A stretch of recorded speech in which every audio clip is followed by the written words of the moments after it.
Hello everyone, देखिए अब next topic करते हैं। देखो इसमें क्या है, रियल लॉ ऑफ मोशन। ठीक है, देखो रियल लॉ ऑफ मोशन क्या है। देखो न्यूटन के 3 लॉ थे, उनमें से सेकंड लॉ जो है वो रियल लॉ ऑफ मोशन है। क्यों है?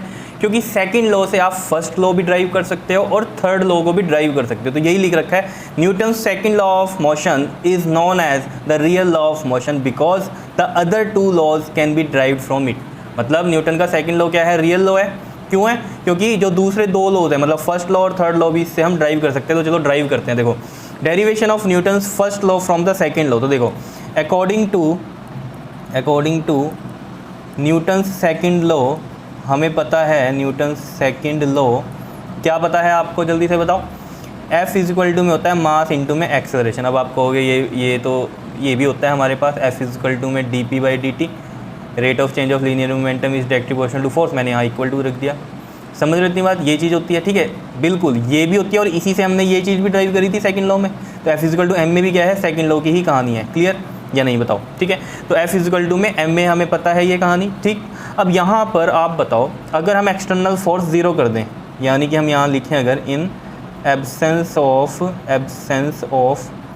एनी एक्सटर्नल फोर्स, तो क्या होगा, F ज़ीरो हो जाएगा। तो F क्या हो जाएगा, ज़ीरो। अगर F ज़ीरो है तो मतलब क्या है, MA क्या हो जाएगा, ज़ीरो हो जाएगा या नहीं हो जाएगा, जल्दी से बताओ। तो MA इक्वल टू क्या हो जाएगा, ज़ीरो हो जाएगा। बिकॉज यहाँ F को तो आप ज़ीरो पुट करो तो MA क्या हो जाएगा, ज़ीरो। अब इस केस में आपको ये चीज़ पता होनी चाहिए कि मास कभी भी जीरो नहीं होता किसी चीज़ का। M is not equal to zero, but M is not equal to zero. तो A इक्वल टू ज़ीरो होगा, मतलब मास कुछ भी होगा तो ये मल्टीप्लाई करके ज़ीरो आ रहा होगा। तो यहाँ से हमने क्या ड्राइव किया कि A क्या है हमारे पास, ज़ीरो आ गया। A इक्वल टू ज़ीरो, इसका मतलब क्या है, फर्स्ट लॉ। अब फर्स्ट लॉ में आप कहोगे A equal to zero, acceleration zero कब था? मैंने आपको बताई थी ये बात। न्यूटन के फर्स्ट लॉ में क्या कहता है वो, कि कोई भी चीज़ रेस्ट में है वो रेस्ट में रहेगी, कोई भी चीज़ यूनिफॉर्म मोशन में है वो यूनिफॉर्म मोशन में रहेगी, इन the absence of any external force, या फिर अनलेस कि कोई एक्सटर्नल फोर्स अप्लाई ना की हो। तो देखो जो कोई चीज़ रेस्ट में है तो उसका एक्सेलरेशन क्या होगा, ज़ीरो ही होगा। सीधी सी बात है। जब कोई चीज़ रेस्ट में, उसकी तो कोई वेलोसिटी नहीं है ना कोई स्पीड है, तो मतलब क्या है, वो A ज़ीरो है। और कोई चीज़ अगर यूनिफॉर्म मोशन में है, यूनिफॉर्म मोशन का मतलब क्या है, उसकी इनिशियल वेलोसिटी जो है फाइनल भी वही है। यूनिफॉर्म मोशन का मतलब यही होता है। और एक्सेलरेशन में क्या होता है, फाइनल माइनस इनिशियल अपॉन में टाइम। और यहाँ फाइनल ही किसके इक्वल है, इनिशियल के। तो V माइनस V कर सकते हैं, U को V रख सकता हूँ मैं। तो कितना आ गया, ये ज़ीरो आ गया। तो मतलब क्या था, न्यूटन का फर्स्ट लॉ हमें यही बताया था कि एक्सेलरेशन क्या है, ज़ीरो है। तो यही कहानी कहाँ से पता चल गया हमें, न्यूटन्स के सेकंड लॉ से हमने क्या ड्राइव कर दिया, फर्स्ट लॉ। तो ये चीज़ यहाँ लिख रखी है, thus there will be no acceleration in the body if no external force is applied. यही न्यूटन कह रहा था कि कोई एक्सेलरेशन नहीं होगा जब तक कोई एक्सटर्नल फोर्स अप्लाई ना करे। कोई चीज़ रेस्ट में तो रेस्ट में रहेगी, यूनिफॉर्म मोशन में तो यूनिफॉर्म मोशन में रहेगी। समझ रहे हो? एक्सेलरेशन का मतलब क्या है, स्पीड इंक्रीज़ करना या डिक्रीज़ करना, वो खुद से नहीं होती। समझ रहे हो? फोर्स देनी पड़ती है तब होती है। लेकिन कोई चीज़ यूनिफॉर्म मोशन में वो यूनिफॉर्म मोशन में चलती रहेगी, कोई चीज़ रेस्ट में तो वो रेस्ट में रहेगी। अब कहोगे यूनिफॉर्म मोशन में कैसे चलती रहेगी, उसके लिए जो गैलीलियो ने क्या किए थे, एक्सपेरिमेंट किए थे कि एक हॉरिजॉन्टल सरफेस इस तरीके से ले लिया था उसने, यहाँ से ये ऑब्जेक्ट छोड़ा और फ्रिक्शन लेस लिया, तो ये क्या कर रहा है, ये आगे मूव करता रहता है और रुकेगा ही नहीं है कभी, क्योंकि फ्रिक्शन लेस है। समझ, अगर फ्रिक्शन होता तब ये रुक जाता। तो वो तो उसने ही कहा था कि इन the absence of external force. अब एक्सटर्नल फोर्स अगर फ्रिक्शनल फोर्स आ गई तो ये तो रुक ही जाएगा। लेकिन अगर कोई एक्सटर्नल फोर्स नहीं है तो कोई चीज़ रेस्ट में रहेगी, यूनिफॉर्म मोशन में तो यूनिफॉर्म मोशन में रहेगी। क्लियर है? तो यही बातें लिख रखी हैं। There will be no acceleration in the body if no external force is applied. This means that a body is at rest will remain at rest and a body in uniform motion will remain continue in, या यहाँ पर ये हम लिखेंगे will continue in uniform motion in the absence of external force and this is what is stated by the first law of motion. और यही चीज़ किसने बताई थी, फर्स्ट लॉ ने बताई थी। एक्सेलरेशन जीरो का मतलब यहाँ पर क्या है, कोई चीज़ रेस्ट में रहेगी, यूनिफॉर्म मोशन में तो यूनिफॉर्म मोशन में रहेगी, तो वहाँ क्या है, A इक्वल टू ज़ीरो है। तो वही चीज़ यहाँ पर हमने A equal to zero prove कर दिया और वही किसने बताई थी हमें बात, न्यूटन के फर्स्ट लॉ ने।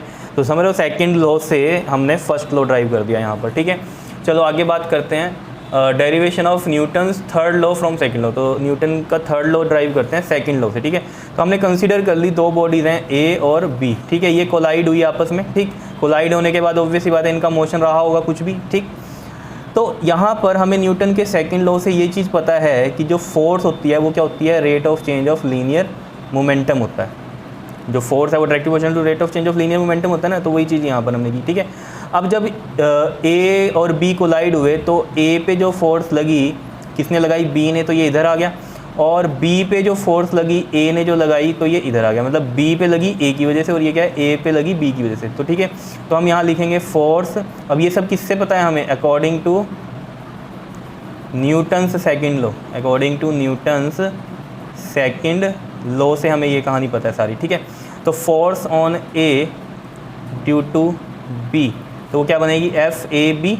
तो उसके लिए हम क्या लिखेंगे यहाँ D P by D T, और ये वाला क्या बन जाएगा जल्दी से बताओ? डी पी वाला क्या बनेगा? ये हमारे पास ए पे लगी ना फोर्स, ठीक है, तो मोमेंटम किसका चेंज होगा? ए का चेंज होगा। ठीक है, तो ए का यहाँ पर ए लिख देंगे हम। ठीक है, और ऐसे ही force on B due to A, तो क्या लगेगा? Force on B due to A, due to A क्या बनेगी हमारे पास? डी पी बी, बी का मोमेंटम चेंज होगा। क्या नहीं बताओ? क्लियर है? इतनी बात समझ में आ रही है चीज़ें? सेकंड लॉ से ही तो किया है हमने।